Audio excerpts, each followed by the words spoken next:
Syukur itulah yang akan mendatangkan bahagia kepada kita semua. Syukur itulah yang akan mendatangkan ketenangan kepada kita. Syukur itu pula lah yang membuat orang miskin menjadi kaya. Dan syukur yang tidak ada pula lah yang membuat orang kaya menjadi miskin. Banyak orang kaya tetapi serasa miskin karena miskinnya syukur yang ada di dalam dirinya. Tetapi banyak orang miskin seperti hidupnya kaya karena kekayaan syukur yang ada di jiwa dan di kalbunya. Maka filosofi dari sebuah syukur itu tidak bisa kita main-mainkan karena dia berdampak besar terhadap hidup dan kehidupan kita di dunia maupun di akhirat. Allahumma sholli ala sayyidina Muhammad wa ala ali sayyidina Muhammad. Sama-sama kita sampaikan kepada Nabi besar Muhammad sallallahu alaihi wasallam. Bapak-bapak kaum muslimin yang dirahmati oleh Allah Subhanahu wa taala, dari catatan yang ada di Kementerian Agama Republik Indonesia tahun 2025 ini tercatat 221.000 peserta jamaah haji dari Indonesia. Peserta 221.000 itu terdiri dari beberapa golongan, mulai dari lapisan golongan bawah sampai kepada golongan atas atau high class. Kemudian tahun 2024 ada yang sangat mengejutkan tetapi membanggakan kita umat Islam Indonesia. Peserta umroh di Indonesia dari Indonesia tahun 2024 adalah 1,4 juta. 1,4 juta orang peserta umroh yang pergi ke Tanah Suci tahun 2024. Melihat grafik dan perkembangan peserta umroh dari tahun ke tahun ini adalah sangat membanggakan kita orang Islam. Menandakan bahwasanya orang Islam sudah menyadari bahwasanya untuk pergi umroh adalah merupakan sesuatu yang penting bagi dirinya. Bapak-bapak kaum muslimin, tetapi ada fenomena hari ini yang membuat kita risau. Malah kerisauan ini bukan hanya berasal dari ulama-ulama, buya-buya, syekh-syekh, habib-habib di Indonesia, tapi kerisauan itu justru datang dari petinggi-petinggi di tanah Arab sana. Apa yang mereka risaukan? 1,4 juta peserta umroh dari Indonesia tahun 2024 sebahagiannya dinilai oleh mereka sepertinya mereka pergi berpiknik, pergi berwisata atau traveling. Kalau piknik, kalau wisata, kalau traveling, itu yang dicari adalah kesenangannya, keindahan alamnya, bagusnya suatu lokasi pariwisata. Itu yang dicari kalau orang pergi traveling, pergi piknik. Tetapi kalau orang pergi umroh, kalau orang pergi naik haji, yang dicari itu adalah ibadah kepada Allah. Yang dicari itu adalah surganya Allah. Yang diminta itu adalah keberkahan hidup di dunia dan di hari akhirat nanti. Itu yang dicari. Tapi hasil survei justru membuat kita menjadi risau. Ibadah umroh oleh sebagian umat Islam sepertinya pergi piknik, pergi berwisata, pergi traveling seperti ke Singapura, seperti ke Bali, ke Thailand, ke Jepang, dan lain sebagainya. Kenapa dikatakan demikian? Hasil dari sebuah ibadah haji yang dilakukan oleh seorang umat Islam adalah yang disebut dengan change the attitudes, change of the etika, perubahan dari etika, perubahan dari attitude, perubahan dari akhlak, perubahan dari moral. Itu yang dicari ketika orang pergi umroh maupun pergi naik haji. Tetapi ketika dia kembali dari haji, sudah 2 kali, 3 kali mungkin naik haji, ternyata no change. Tidak ada perubahan di sikapnya, tidak ada perubahan akhlaknya, tidak ada perubahan keimanannya.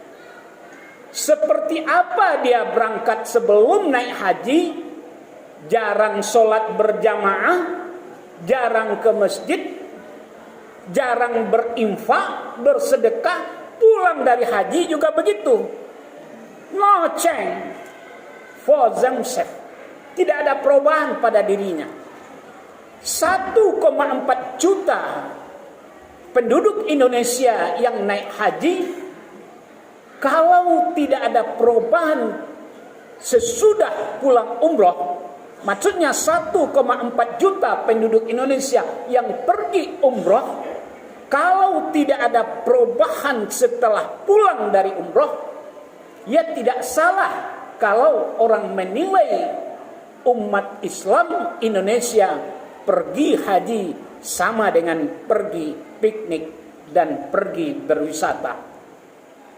Maka ibadah umroh maupun ibadah haji itu harus mampu merubah habitat kita, akhlak kita, attitude kita, sikap kita, budi pekerti kita, keimanan kita. Maka siapa yang berubah setelah kembali haji dan umroh, itulah tanda-tanda dia mendapatkan maghfirah, hidayahnya Allah di depan Ka'bah. Itu salah satu tanda-tanda. Kalau zikirnya hanya sedikit, tetapi pulang dari itu zikirnya semakin banyak.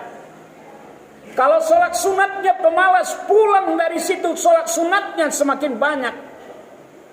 Kalau baca Al-Qur'annya jarang, pulang haji, pulang umrah, baca Al-Qur'annya semakin sering. Ada perubahan di dirinya, ada semacam change di dirinya.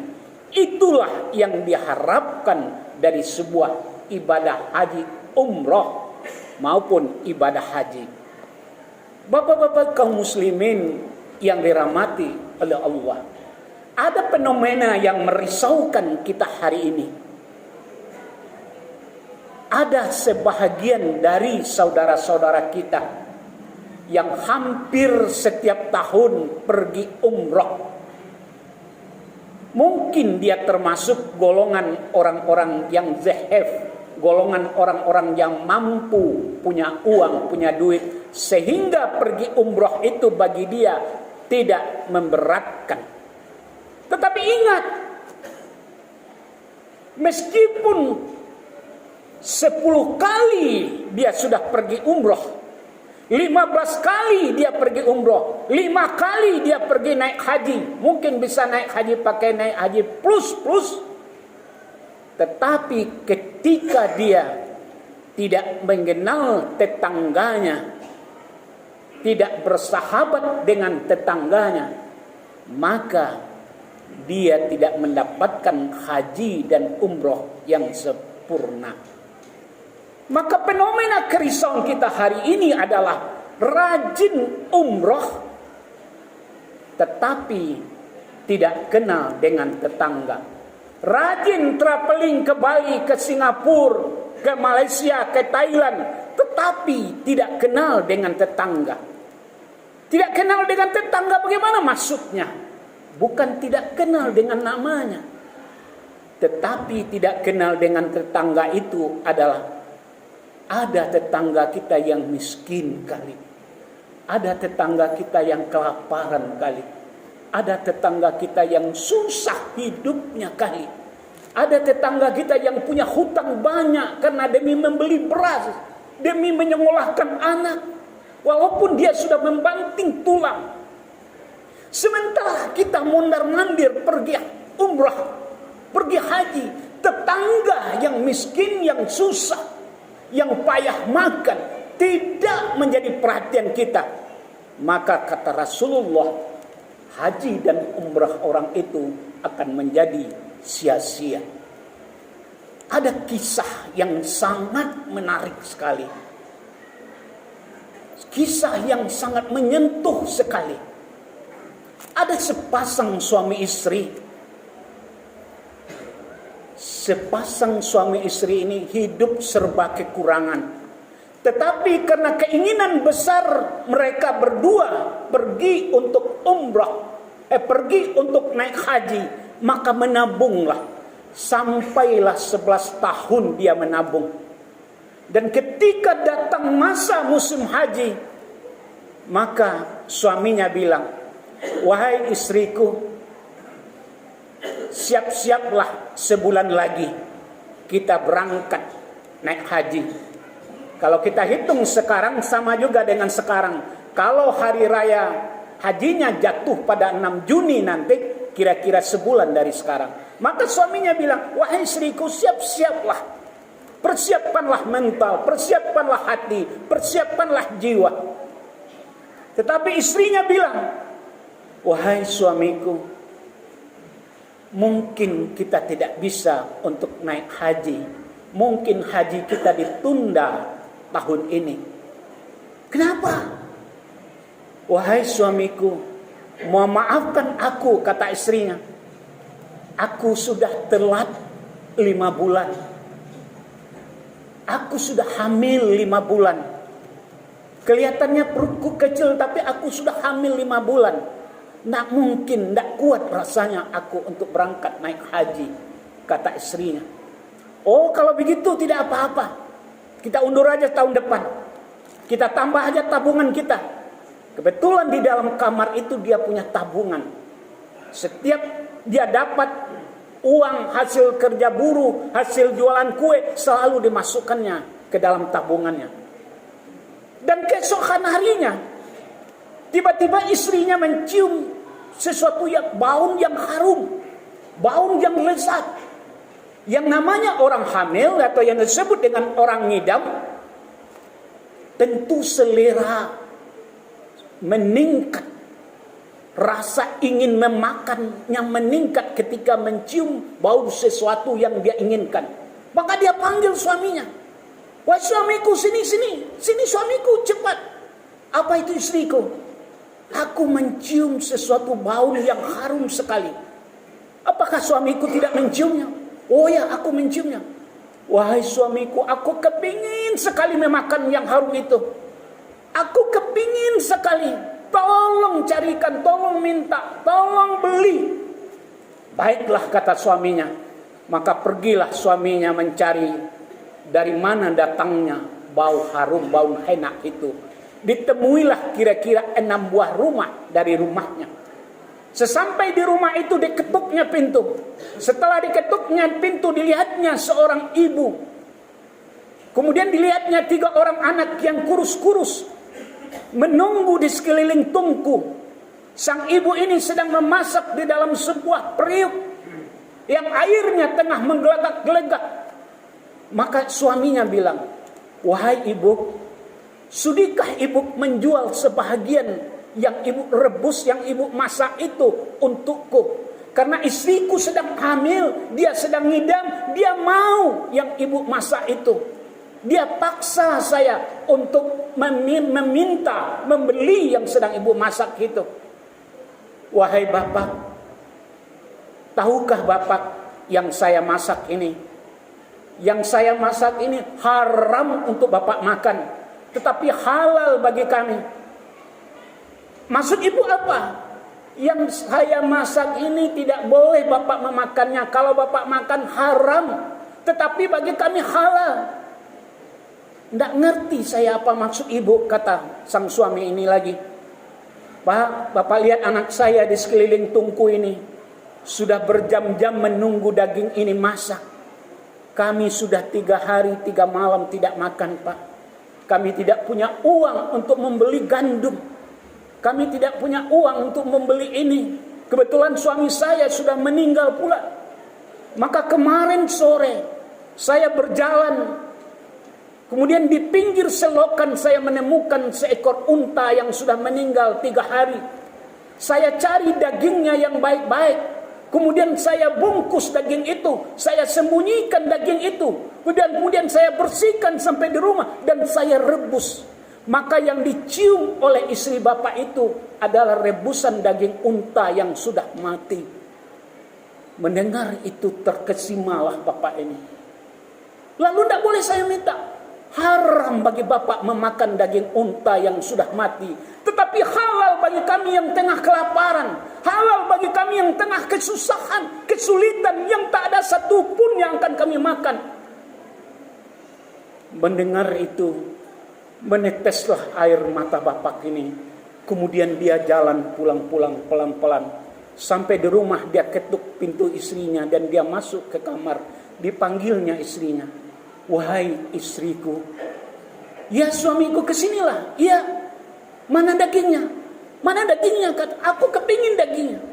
Maka diceritakannya lah kisah yang dia temui tetangganya hanya 6 buah rumah dari rumahnya. Ternyata sudah 3 hari tidak makan. Dan dia masak daging unta yang sudah mati mulai membusuk untuk makan anak-anaknya. Maka menangislah kedua-dua suami istri itu di dalam kamar. Kemudian dia bilang, wahai istriku, kita punya tabungan. Walaupun ini sudah kita tabung 11 tahun. Bagaimana kalau kita berikan kepada saudara kita yang kelaparan itu? Oh, tidak apa-apa. Kamu setuju, kamu ikhlas. Kan uang kamu yang banyak. Mana pun tidak apa-apa, aku ikhlas, wahai suamiku. Maka dibukalah tabungannya. Setelah dibuka, dimasukkan ke dalam plastik dan dibungkus. Kemudian dia menengadahkan tangan berdua kepada Allah. Ya Allah, terimalah ini haji kami. Terimalah ini Ka'bah kami. Terimalah ini Mekah kami. Uang ini akan kami sumbangkan kepada tetangga kami yang sudah 3 hari 3 malam tidak makan. Ya Allah, ini adalah uang untuk haji kami berdua yang sudah kami tabung 11 tahun.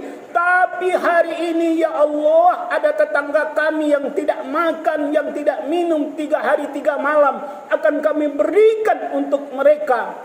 Maka terimalah ya Allah, inilah haji kami ya Allah.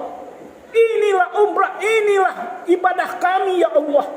Inilah Ka'bah kami, inilah tawaf kami ya Allah. Sambil berlinang air mata, suami istri mengadahkan tangan. Kemudian pergi dia berdua-dua ke rumah si ibu si miskin tadi. Sampai di rumah diserahkanlah seluruh uang tabungan hajinya yang sudah dia tabung selama 11 tahun. Tak disangka-sangka oleh sang ibu, terkejut melihat uang yang banyak. Seonggok uang yang akan berangkat yang dia pakai untuk haji diserahkan untuk dirinya. Maka menangis pula lah sejadi-jadinya. Termasuk 3 orang anak ini pun menangis. Karena tak disangka ada Allah membukakan hati-hati orang-orang tetangga di sekitarnya. Bapak-bapak kaum muslimin yang dirahmati oleh Allah, menyantuni tetangga yang miskin, menyantuni tetangga yang hidupnya susah adalah kewajiban bagi kita. Belum beriman kita, belum sempurna iman kita, belum masuk surga kita. Kalau tetangga kita kelaparan sementara kita umrah tiap sebentar. Belum sempurna haji kita kalau tetangga kita kekurangan hidup, kesusahan, kita haji tiap sebentar. Bukankah Allah sudah katakan, Rasulullah sudah tegaskan, manusia yang paling bermanfaat, manusia yang paling mulia di sisi Allah adalah manusia yang bermanfaat banyak untuk orang lain. Ini kita tidak. Uang kita banyak, umrah kita tiap sebentar, tetapi tetangga yang kelaparan kita tidak peduli. Anak yatim yang kelaparan di seluruh rumah kita tidak peduli. Tetangga-tetangga yang tidak sanggup beli beras kita tak peduli. Malah banyak yang berpikir, ini uangku, ini tabunganku, ini hakku. Apa hubungannya umrahku dengan si miskin? Apa hubungannya hajiku dengan mereka yang tidak makan? Maka ingatlah, kalau ada yang seperti itu, maka urungkanlah niatnya untuk haji dan umrah sebelum dia menyantuni, membantu tetangga-tetangga yang miskin. Datang pula bulan haji mau berkorban, risau pula kita hari ini. Banyak orang yang tiap sebentar ke Jakarta, tiap sebentar ke Bali, tiap sebentar ke Batam, ke Singapura, Malaysia bisa. Tetapi ketika ada berkorban, 1 ekor sapi dibagi 6 pula oleh pengurus. Dibagi 7, ada yang dibagi 8, kebagian 2 juta seorang. Maka ditawarkan kepadanya, Pak, ikut nggak korbannya hari ini? Berapa? 2 juta. Berapa orang? 6 orang, 7 orang. Ada yang 8, Bapak ikut yang mana? Waduh, saya belum mampu. Saya tahun depan saja. Tidak mampu dia. Sementara ke Bali dia bisa, ke Jakarta dia bisa, ke Malaysia dia bisa. Maka ingat, jangan coba-coba untuk menipu Allah. Yukhadi'unallaha wallazina amanu. Mereka hendak menipu Allah. Dia katakan dia tidak mampu. Padahal ke Bali dia bisa menghabiskan uang 10 juta. Ke Singapura dia bisa jalan-jalan. Ke Thailand dia bisa jalan-jalan. Tetapi ketika ada panggilan untuk berkorban, dibagi 5 lagi oleh pengurus, dibagi 6 lagi oleh pengurus, untuk 1 ekor sapi dia tidak mampu. Yukhadi'unallaha wallazina amanu. Mereka hendak menipu Allah dan orang-orang beriman. Tetapi sesungguhnya mereka itu menipu diri sendiri. Maka jangan coba-coba untuk menipu Allah. Semut berjalan di dalam batu saja Allah tahu. Apalagi ada tabungan kita, apalagi ada deposito kita, apalagi ada uang emas kita, apalagi ada hasil ladang kita. Jangan coba-coba berpikir menipu Allah. Hari ini fenomenanya adalah ilmu semakin tinggi, pangkat semakin tinggi, jabatan semakin banyak, orang semakin cerdas, teknologi informasi semakin hebat, tetapi dia semakin hebat pula katanya untuk menipu Allah. Yukhadi'unallah, mereka hendak menipu Allah. Maka banyaklah terjadi petinggi-petinggi negara hari ini yang suka menipu Allah. Buat sementara dia tutupi aibnya oleh Allah, tapi besok dia bukakan aibnya. Ketika dia bukakan aibnya, 9 orang oknum pejabat Pertamina yang korupsinya hampir 1.000 triliun ditangkap. Ketika Allah bukakan aibnya, ada hampir 900 miliar kemarin seorang oknum pejabat di MA dibukakan aibnya oleh Allah. Di dalam rumahnya berpeti-peti berkilo-kilo emas. Di dalam rumahnya berkotak-kotak uang dolar, mulai dari dolar Singapura, dolar Malaysia, dolar Amerika, ada di rumahnya dikumpulkan 937 miliar jumlahnya. Allah bukakan aibnya. Ternyata kecanggihan ilmunya, kehebatan otaknya, kejeniusan otaknya dia pakai untuk menipu Allah. Maka jangan coba-coba menipu Allah. Walahum azabun alimun bima kanu yakzibun. Sesungguhnya mereka adalah menipu dirinya sendiri. Demikian saja, semoga dapat kita ambil iktibar dan manfaatnya. Faktabiru ya ulil albab.